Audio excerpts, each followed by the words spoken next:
ako makahingi ng gloves, boss. Magtatrabaho kasi ako sa taas eh. Kailangan natin yung pang safety. Aba, nagbibigay ko lang ng gloves ah. Monthly nagbibigay ako ng gloves ah. Ano akala nyo sa natin dito, unlimited?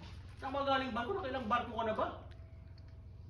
Di ka ba tinuruan ng buson mo na ano, magtipid? Oo. Is he serious? Isang kontrata lang naman ako, boss. Kaso hindi nga lang natapos.